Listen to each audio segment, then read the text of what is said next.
அன்பின் இரட்சகர் இயேசு கிறிஸ்துவின் நாமத்தில் வாழ்த்துக்கள்.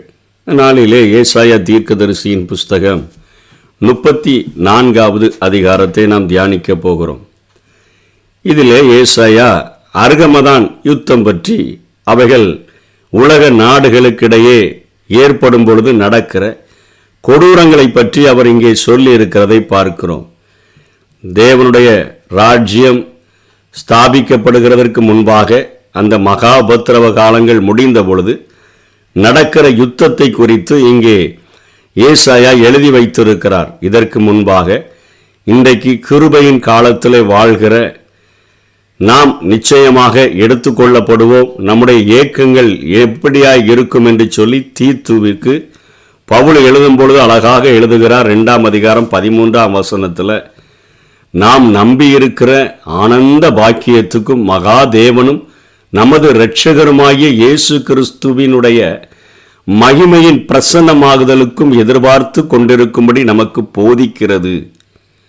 அந்த ஆனந்த பாக்கியம் மகாதேவன் நம்முடைய இரட்சகராகிய அந்த இயேசு கிறிஸ்து பிரசன்னமாகும் பொழுது அவரோடு கூட நாம் எடுத்துக்கொள்ளப்பட்டு அந்த 7 வருடங்கள் அவரோடு கூட நாம் வாசம் பண்ணுவோம். இந்த பூமியில் நாம் இருப்பதில்லை என்கிறதை வேதம் நமக்கு சபையாகிய மனவாட்டிக்கு போதிக்கிறது.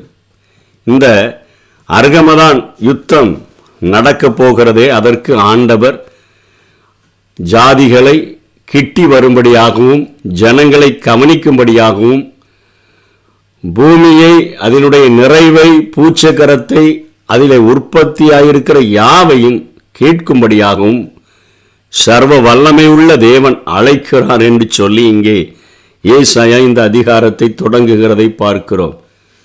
சகல ஜாதிகளின் மேலும் ஆண்டவர் தன்னுடைய கோபத்தை குறிப்பதற்கு இங்கே பயன்படுத்துகிற காரியங்கள் என்ன? கடுங்கோபம், அவருடைய உக்கிரம், அவருடைய சங்காரம், அவருடைய கொலை என்று சொல்லி இங்கே குறிப்பிடப்படுகிறது. கடும் கோபம், அவருடைய உக்கிரம் மூழ்கிறது என்று சொல்லப்படுகிறது. சங்காரம், நித்துக்கு நியமித்து சங்காரம், அதே போல கொலை என்று சொல்லி இதை வெளிப்படுத்தல முத்துரை என்று சொல்லி அந்த வார்த்தைகள் உபயோகப்படுத்தப்படுகிறது. எக்காலம் என்று உபயோகப்படுத்தப்படுகிறது, கலசம் என்று உபயோகப்படுத்தப்படுகிறதை நாம் பார்க்கிறோம். இப்படி அந்த மகா உபத்திரவ காலங்கள் முடியும் பொழுது அர்கமதான் யுத்தத்தில் என்ன காரியங்கள் நடக்கும் என்று சொல்லி அவர் அங்கே 3ஆம் வசனத்திலிருந்து அவர் சொல்லுகிறதை பார்க்கிறோம். கொலை செய்யப்பட்டவர்கள் வெளியே எரியுண்டு கிடப்பார்கள், அவருடைய பிரேதங்கள் நாற்றம் எடுக்கும். புதைக்கிறதற்கு இன்றைக்கு ஒரு கொரோனாவில் இறந்தவர்களை நம்முடைய நாடுகளிலே, நம்ம இந்தியாவை தவிர மற்ற அநேக நாடுகளிலே புதைப்பதற்கு எத்தனையாய் சிரமப்பட்டார்கள் என்பதை நாம் அறிந்திருக்கிறோம். ஆகவே அப்படிப்பட்ட அந்த கடைசி நாளினுடைய அந்த அர்கமதான் யுத்தத்தில் இறந்து கிடக்கிற மற்றவர்களை புதைப்பதற்கு நாட்கள் செல்லுகிறபடியினால அவைகள் நாற்றம் எடுக்க ஆரம்பிக்கும். அவர்களுடைய இரத்தத்தினால மலைகளும் கரைந்து போகிற அளவிற்கு அவ்வளவு இரத்த ஆறு ஓடும் என்று சொல்லி இங்கே தொடர்ந்து அதனுடைய காரியங்களை சொல்லிவிட்டு அந்த வானங்களிலே காணப்படக்கூடிய சர்வ சேனைகளாகிய சூரிய சந்திர நட்சத்திரங்களை குறித்து, அந்த சந்திரனங்கள் எல்லாம் வானத்திலிருந்து விழும் என்று சொல்லி பார்க்கிறோமே, சர்வ சேனையும் திராட்சை செடியினுடைய இலைகள் உதிர்கிறது போலவும் அத்தி மரத்தின் காய்கள் உதிர்கிறது போலவும் உதிர்ந்து விழும் என்று சொன்னால், இஸ்ரவேலரை தவிர அவருடைய அண்டைய நாடுகளிலே வாழ்ந்தவர்கள் சூரிய சந்திர நட்சத்திர வழிபாடுகளை உடையவர்களாய் இருந்தபடியினால் அவர்களுடைய விசுவாசங்கள், அவர்களுடைய நம்பிக்கைகள் அசைக்கப்படும், அவைகள் கீழே விழும் என்று சொல்லி சர்வ வல்லமை உள்ள தேவன் இங்கே எச்சரிக்கிறதை பார்க்கிறோம். வானங்களில் என் பட்டயம் வெறிகொள்ளும் என்று ஆண்டவர் சொல்லுகிறார்.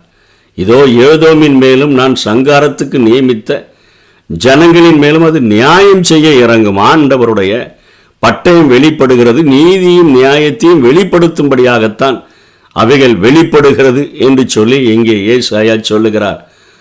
போஸ்ராவிலே கர்த்தருக்கு ஒரு யாகமும் ஏதோம் தேசத்திலே மகா சங்காரமும் உண்டு என்று சொன்னால், இது ஒரு குறிப்பிட்ட தேசத்தை குறிக்காதபடி ஏதோமின் தலைமை பட்டணமாகிய போஸ்ரோ சவகடலுக்கு சுமார் 30 கிலோமீட்டர் தெற்கே அமைந்திருந்த போதிலும் போஸ்ரா என்ற பொருளினுடைய பெயர் திராட்சை சேகரித்தல் என்பதாய் இருந்த போதிலும் கூட இங்கே கர்த்தருக்கு கீழ்ப்படியாத ஜனங்கள், அவருடைய வார்த்தைகளுக்கு செவி கொடுக்காத ஜனங்கள், அதாவது மாம்சத்தின்படி வாழ்கிற ஜனங்களை குறித்து அவர்களை உணர்த்துவிப்பதற்கு ஏதோம் என்கிற காரியத்தை இங்கே ஏசாயா பயன்படுத்துகிறார். ஏனென்று சொன்னால் ரோமர் 9:13 யாக்கோபை சிநேகித்து ஏசாவை வெறுத்தேன் என்று சொல்லி ஆண்டவர் சொல்லுகிறதாக பவுல் ரோமாபுரிக்கு எழுதும் பொழுது, அதாவது ஆண்டவருடைய பலத்தை நம்பி வந்த யாக்கோபை நேசித்து சேஷ்டபுத்திர பாகத்தை அசட்டை பண்ணி தன்னுடைய பலத்திலே பழக்க நினைத்த யோதோமை ஆண்டவர் வெறுத்தார் என்கிற காரியத்தை இங்கே குறிப்பிக்கும் வண்ணமாக இங்கே ஏசாயா பேசுகிறார். ஏதோம் தேசத்திலே மகா சங்காரம் உண்டு என்று சொல்லி, கர்த்தருடைய பட்டயம் இரத்தத்தால் திருப்தியாகி நிலத்தினால் பூரிக்கிறது என்று சொல்லி அவருடைய கோபாக்கினைகளை வரிசையாய் சொல்லி வருகிறார். இப்படி அழிக்கப்படுகிற தேசம் இந்த நாட்களிலே காணப்படுகிற ஒரு பாபிலோனினுடைய தேசத்தை போல இருக்கும் என்பதை உணர்த்தி வைக்கும் வண்ணமாக இன்றைக்கும் பாபிலோன் அது கட்டப்படாதபடி அவைகள் முற்றிலுமாக அழிக்கப்பட்டிருக்கிறதே. அதே சூழ்நிலையில தான் அந்த ஈராக்கினுடைய பகுதிகளிலே பாலைவனமாக காணப்படுகிற பழைய பாபிலோன் மகா உபத்திரவ காலங்களில் தான் கெட்டப்படும் என்பதை நாம் பார்த்திருக்கிறோம். அப்படியாக இந்த பூமியில அவருக்கு விரோதமாய் வருகிற ஜனக்கூட்டமும் அவர்களுடைய இடங்களும் அப்படி மாறிவிடும் என்று சொல்லி இங்கே ஏசாயா எச்சரிக்கிறதை பார்க்கிறோம். அப்படி பாலைவனமாக மாறிவிட்டால் ஜனங்கள் குடியிருக்க முடியாதபடி ஆகிவிடுமே. அப்பொழுதுதான் அங்கே என்ன நடக்கும் என்று சொல்லி 8ஆம் வசனத்தில் கர்த்தர் பழிவாங்கும் நாள் என்று சொல்லி சீயோனுடைய வழக்கத்தின் நிமித்தம் பதிலளிக்கும் வருஷம், அதுல ஆறுகள் பிசினாகவும் அதன் மண் கந்தகமாக மாறி அது நிலம் எரிகிற கீழாய் போகும். இரவும் பகலும் அது அவியாது, அதன் புகை என்றென்றைக்கும் எழும்பும். தலைமுறையாக அது பாழாயிருக்கும். சதாகாலமுமாக அதை ஒருவரும் கடந்து போவதில்லை.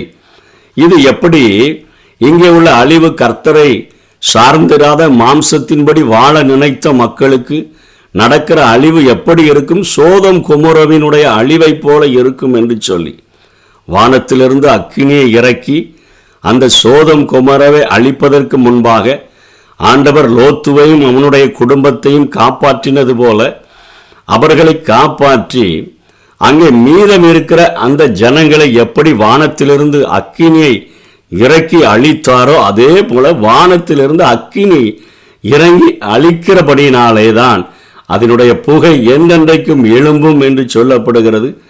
அதனுடைய அந்த மண்ணானது கந்தகமாக மாறிவிடும் என்று சொல்லி இங்கே சொல்லிட்டு அழிக்கப்பட்ட அந்த இடத்துல நாரைகள், முள்ளம்பன்றிகள், ஆந்தைகள், காக்கைகள், அதே போல அப்படியே வரிசையாக சொல்லுகிறார். காட்டு மிருகங்களை எல்லாம் சொல்லுகிறார்.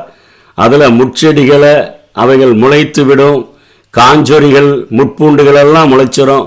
அது வலு சர்ப்பங்களின் தாபரமாக, கோட்டான்களினுடைய மாளிகையாக, காட்டு மிருகங்களும் ஓரிகளும் என்று சொல்லுகிறோமே அவைகளும் குடியிருக்க ஆரம்பித்துவிடும். காட்டாடுகள் அங்கே அதனுடைய இனத்தை சேர்த்து கூப்பிட்டு அங்கே வாழும். சாக்குருவிகள் எப்படின்னு சொல்லி வல்லூர்கள் குஞ்சு பொறித்து அவைகள் வாழும். ஆந்தை எல்லாமே ஒரு மனிதன் குடியிருக்கலன்னா என்னென்ன மிருகங்கள் எல்லாம் குடியேறுமோ அவைகள் எல்லாம் அந்த இடங்களில் குடியேறி அது முழுமையாக அழிக்கப்பட்டு போகும் என்று சொல்லி இங்கே ஏசாயா குறிப்பிடுகிறதை பார்க்கிறோம். ஆண்டவருக்கு விரோதமாக எழும்பி வருகிற ஜனங்களும் அந்த இடங்களும் எப்படி அழிக்கப்படும், எப்படி ஒரு பாலைவனத்தை போல மாற்றப்படும், குடியிருப்பு இல்லாதபடியினால அங்கே காட்டு மிருகங்களினுடைய அந்த வாழ்க்கை தொடங்கிவிடும் என்கிறதை இங்கே ஏசாயா குறிப்பிடுகிறதை பார்க்கிறோம். கடைசியாக 17ஆம் வசனத்திலும் அவர் அதையே சொல்லி முடிக்கிறார். அவரே அவைகளுக்கு சீட்டு போட்டார். அவருடைய கையே அவைகளுக்கு, காட்டு மிருகங்களுக்கும் அந்த பறவைகளுக்கும் அளவு நூலால் பகிர்ந்து கொடுத்தது. அவைகள் என்றைக்கும் அதை சுதந்தரித்து தலைமுறையாக அதிலே சஞ்சரிக்கும். இப்படிப்பட்டவைகள் காலாகாலமாக அவைகளிலே வாழும் என்று சொல்லி இந்த அதிகாரத்தை முடிக்கிறார். கர்த்தருடைய புஸ்தகத்தை தேடி வாசியுங்கள், இவைகளில் ஒன்றும் குறையாது, இவைகளில் ஒன்றும் ஜோடி இல்லாதிராது. அவருடைய வாய் இதை சொல்லிற்று, அவருடைய ஆவி அவைகளை சேர்க்கும் என்று சொல்லி, இன்றைக்கு நமது ஆண்டவுடைய சத்தியங்கள் அவைகள் ஜோடி இல்லாமல் இருக்க போகிறதில்லை. ஒத்த வசனங்களை ஆவியானவர் நமக்கு ஒன்றி சேர்த்து சொல்லித்தர முடியும் என்கிற ஒரு ரகசியத்தையோடு கூட இந்த புத்தகத்தை ஏசாயா இந்த அதிகாரத்தை முடிக்கிறதை பார்க்கிறோம். ஆகவே இந்த வேதம், இந்த சம்பவம், இந்த சத்தியம் நமக்கு சொல்லிக் கொடுக்கிற ஒரு காரியம், ஆண்டவருடைய அந்த கோபாக்கினை நாளை நாம் அனுபவித்து விடாதபடி நமக்கு கிடைத்திருக்கிற இந்த நாளிலே, அதாவது இதுவே அனுக்கிரக காலம், இதுவே இரட்சணிய நாள்.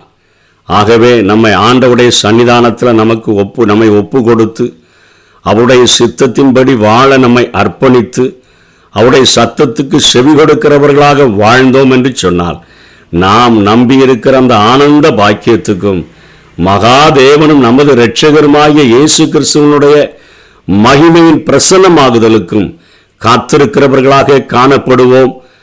அவருடைய அந்த இக்கால சத்தம் தொனிக்கும் பொழுது நாம் இரகசிய வருகையில் எடுத்துக்கொள்ளப்பட்டவர்களாக அவரோடு கூட மத்திய ஆகாயத்தில் ஒரு இமை பொழுதில், ஒரு நொடி பொழுதில் நாம் மறுரூபமாக்கப்பட்டு அவரை சந்திக்கிறவர்களாக காணப்படுவோம்.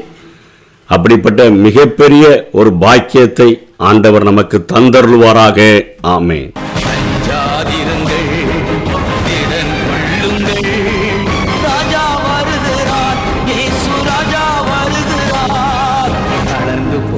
கைகளை இடப்படுத்துங்கள், தள்ளாடும் முழங்கால்களை உறுதிப்படுத்துங்கள்.